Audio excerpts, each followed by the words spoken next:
Hi everyone, I'm Jim Tolles. I'm a spiritual teacher. I blog at spiritualawakeningprocess.com and I do videos on my Jim Tolles YouTube channel. Feel free to check those out after today's discussion of the dark night of the soul. I also have more links below this video. The dark night of the soul. What is that? Like many things, it has many different definitions, and so I'm only offering you my definition. My definition of the dark night of the soul really has to do with the ego and how it responds to whatever is going on in its life. The dark night of the soul is often a time of despair, of a loss of faith. It can be very depressive. And when people are in really bad states, they can feel suicidal. And if this is you, I strongly, strongly encourage you to find outside support, therapeutic support. You can talk to someone on one of the national hotlines, whatever is available in your local country or region. And I really push you towards that in-person direct conversation. I know a lot of people are looking for support online. I unfortunately can't be one of those people. I just don't have the bandwidth. I'm one person, and it's not the area of expertise that I have. However, when things aren't quite so dire for somebody internally, when they're it's still hard to be in a space of lost faith and depression. Right? There are things that the spiritual path absolutely helps us to get back from. And so I want you to appreciate that the deeper we are in a dark moment in our lives, the more support we need. It's not just going to be one person. We can, call out to the divine, of course. That's always there, but add more pieces in your life. If you're in this state, there are people who do care about you and people that you haven't met that will want to care about you. There are always helpers.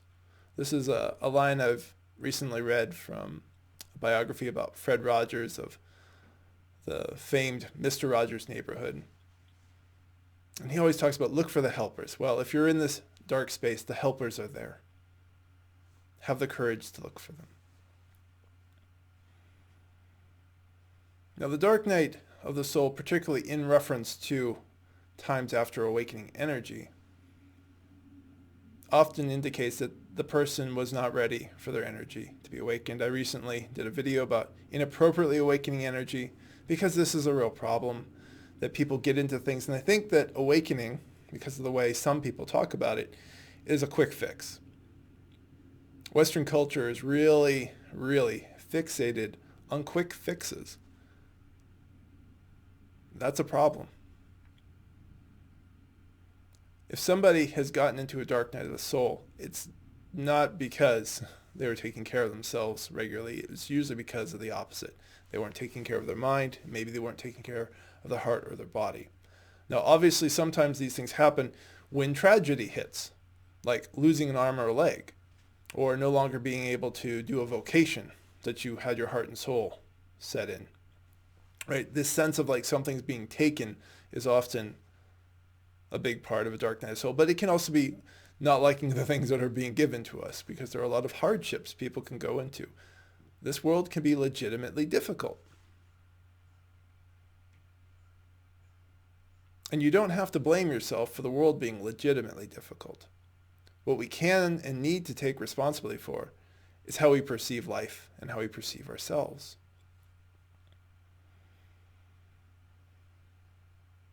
And I'm going to jump really, really far ahead because there are later points on the spiritual path where we're dealing with some of the hardest, nastiest stuff inside us that will be far more difficult than what's going on in the dark night of the soul, but it won't feel as difficult because the mind has been retrained. The mind has been retrained to surrender, to come back to awareness, to breathe and to relax and to do all those types of things and to resolve attachments, to resolve ego issues. And in so doing, that opens us up, and it opens us up to deeper work. And so this understanding of the process of release empowers us.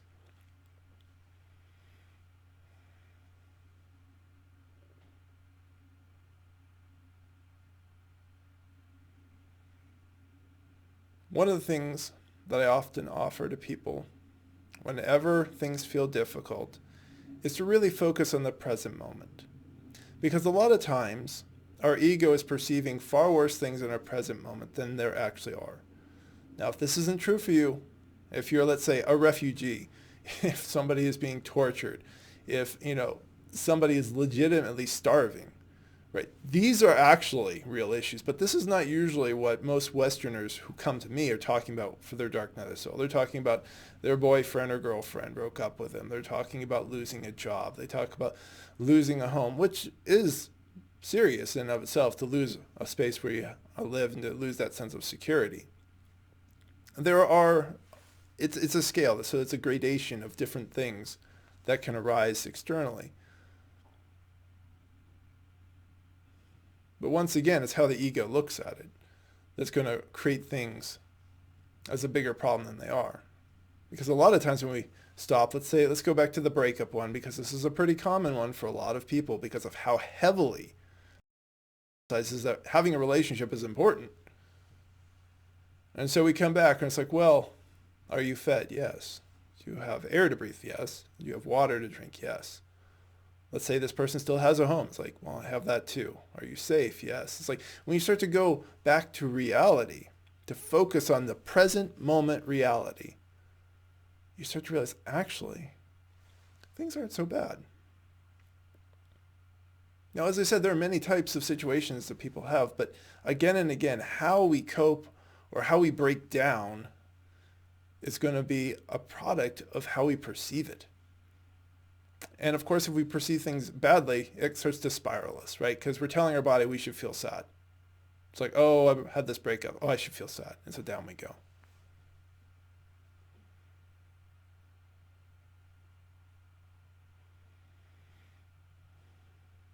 Now, in awakening, we're also having a lot of things pushed up. So can we have internal shifts and external shifts going on that our ego is not ready to handle? Yes. And this is why support is important. And support comes in many different flavors. And this is important to understand. That it's not just going to be one person. It's not going to be a new romantic partner or the current one. It can come from, the third parties, the counselors and the teachers and different people. It can come from friends. It can come from a meditation group. It can come online now, which is kind of a gift, that you can find somebody who can talk to you. There are millions of people online. Will this take some time? Probably. It's okay. And then, of course, supporting yourself internally with meditation.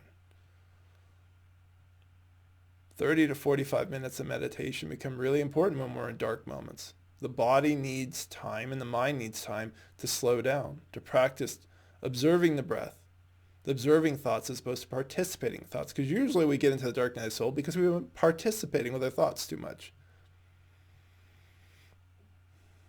And we observe the body. So if there's physical difficulty going on, and there can be, not just the physical difficulty that we create, then we come back to awareness and we just allow that to be. Allow the body to take care of itself. Action is usually important in the dark night of the soul, that we can't just sit there and hope it just goes away. Surrender is not just sitting there. This is an important point. Surrender is accepting where we're at. And then we start to take responsibility. Say, how did I get here?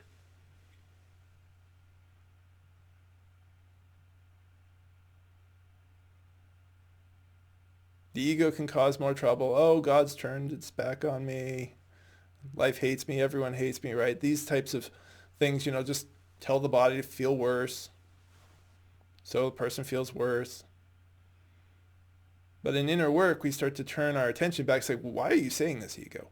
You have to start to understand you do have a choice in what you think. And we're not trying to stop the thoughts. We're trying to be curious about them now. This is a different thing. Like a lot of people are like, well, how do I get my mind to shut up? It's like, no. You've been training it to think this way. You clearly have a lot of beliefs that think that you should think this way. Where are those beliefs coming from? Why is this coming up? What are you attached to? Right? This type of inner work becomes important to start to pull somebody out of this sort of self-negating downward spiral and to re-empower the person, or in many cases to empower the person for the first time. And so this starts the long climb out of the dark night of the soul. And I want to emphasize, well, it doesn't have to be long. It can be. And this is where you're going to start to build some resilience.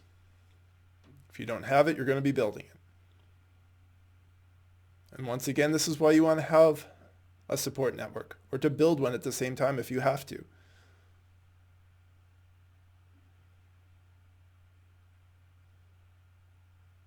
This resilience actually prepares you for far more difficult issues.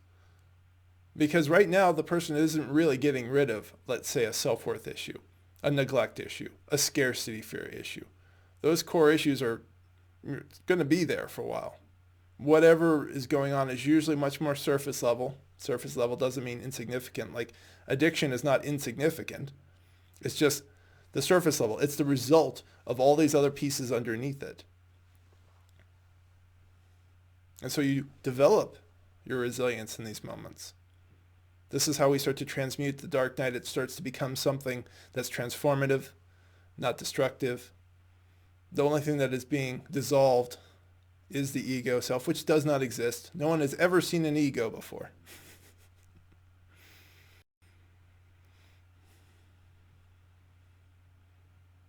That, of course, is good news because you are not trapped. Your ego may have this perception that you're trapped, but you are not actually. So you come back to awareness, the space that's never trapped, never stuck in a set of beliefs. You reach out to friends. You start to build your practice if you don't have one. You become curious about where your beliefs come from, key moments that have established this way of thinking, different experiences in childhood, and you start to work your way out.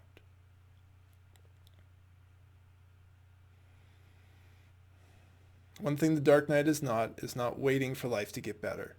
If your external conditions get better and then you come out of it, then you will still go back to another dark night at another point because the external world is always changing. We are going towards that space of changeless awareness. That space that can surrender to everything in external life as it changes. And we're dissolving the ego that is constantly being pulled in 15 different directions based on whatever is happening right now. So there is a way out. Ask for support. And support yourself. This may not be easy, but as I said, this can be transformative. And we can turn a dark night of the soul into something that helps you be catapulted into an entirely new way of living and experiencing life. I hope these thoughts were helpful, and feel free to check out more of my videos and to check out spiritualawakeningprocess.com.